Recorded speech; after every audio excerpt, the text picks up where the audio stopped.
On November 7, 1961, there was a meeting of the Camp Board of Governors of the Eastern District of the EFCA in Trumbull, Connecticut. Their agenda was to evaluate the financial feasibility of purchasing the Spofford Lake property. In a report from Arthur Anderson to the Eastern District General Board, he concluded with this.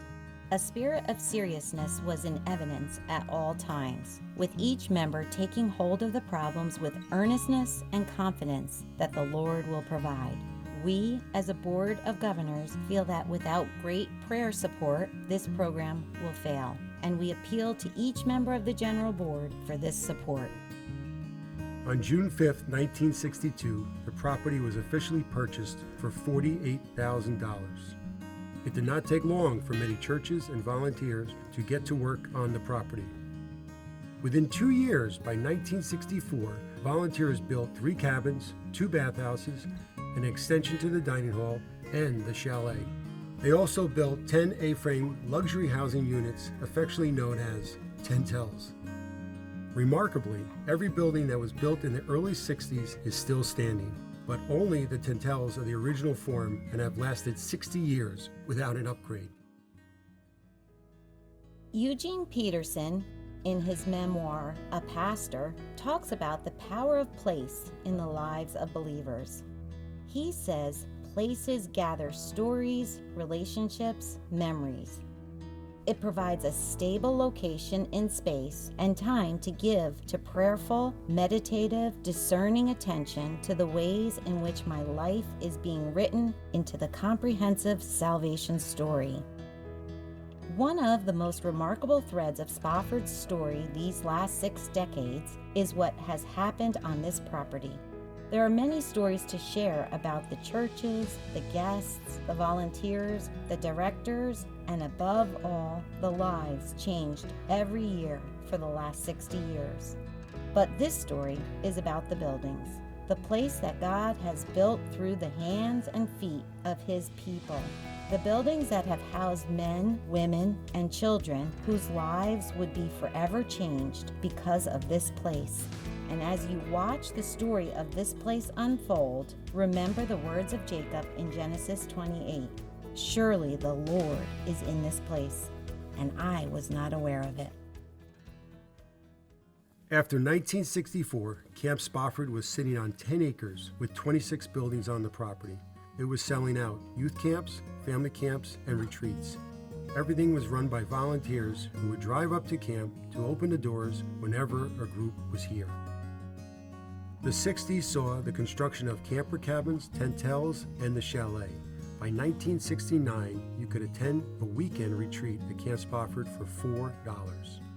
The first expansion happened in 1983, when the camp purchased the lot and building on Maple Road. What is now known as the Maintenance Garage and Maple House, where staff live, was purchased and even came with tenants already living in the different apartments. Eventually, it became the home for camp directors and support staff when Spofford started hiring full-time employees. The next expansion happened in 1989 with the purchase of 2 acres of land along Maple Road and a house, which we now know as Lakeside. This brought the Spofford property to where it still sits today, on 18 acres inside Route 9, Route 9A, and Maple Road. God is in this place. The Cheshire Building was the first major building project the camp had undertaken since the chapel was built in the 1970s. It would drastically change the landscape of camp and open the door to new possibilities. Between the summers of 1996 and 1997, the old snack shop and the pre-camper building was demolished, and Cheshire was built with 2 bedrooms, a large room that would be used for pre-campers in the summer, and a meeting room in the winter. It included a basement that became the new home for a summer snack shop. Just a few years later, in 2000, Spofford would once again embark on a building project that would forever change the landscape of camp. The gymnasium, also known as the Arnie Hansen Center, would be constructed alongside 2 new outdoor tennis courts. In 2005, the next building project, which had been taking shape for a few years, was completed. Granite Lodge was constructed as Spofford's largest housing unit, which is still true today. Granite Lodge replaced Hilltop, a staff cabin, and 2 tentels. It was at this time that the camp began to dream and lay the groundwork for the most expensive project in its history. It was time to think about a new dining hall. The dining hall was original to the property when the camp opened in 1962. Over the years, it had been added to, renovated, and pieced together. Maybe you remember hearing the sound of the bell, lining up at the door, and waiting to be let inside to eat. The camp commissioned outside consultants to help fund the project. Everyone was in agreement that the time had come. Camp was ready for a new dining hall. Then, one night, October 7th, everything changed. Monday morning, October 8th, 2007, a motorist was passing camp and saw smoke coming from the chapel. 911 was called, and by the time many different fire departments extinguished the fire, the chapel was left standing, but charred on the inside.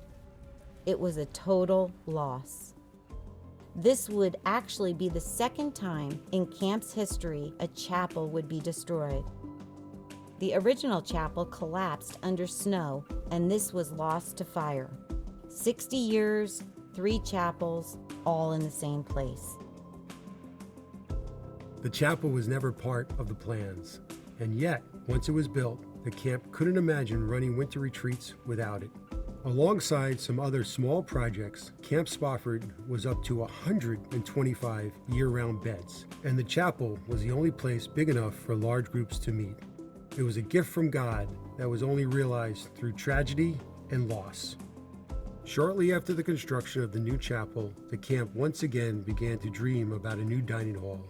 Would this be the moment? The first step was moving the office to the new location above the gym lobby. Then, in 2015, the dream was realized, and Spofford opened its brand new, year-round dining hall. No more back and forth from Canute's every winter. Dining hall capacity went from 100 plus in Canute's to 200 plus in the new dining hall. Smaller renovations in Cheshire, Pisgah, and Lakeside had increased camp's winter bed count to 160, and now we had a dining hall to seat everyone. In the last few years, we completed our latest building project.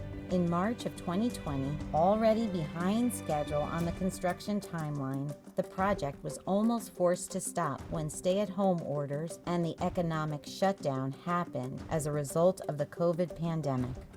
The building would not finish on time, but over the rest of the year, volunteers would find time and opportunity to come to camp to help complete the project. It is fitting that the last building project camp completed before the 60th anniversary was completed the same way projects started back in the 1960s, with volunteers. Camp Spofford is a special place. The buildings tell a story of God's faithfulness and provision for camp over 6 decades. But it is not the buildings that make Spofford special. No, it's the people, the men, women, and children coming to this place and creating stories, relationships, and memories rooted in God's love for all of us. God is in this place. To God be the glory forever. Amen.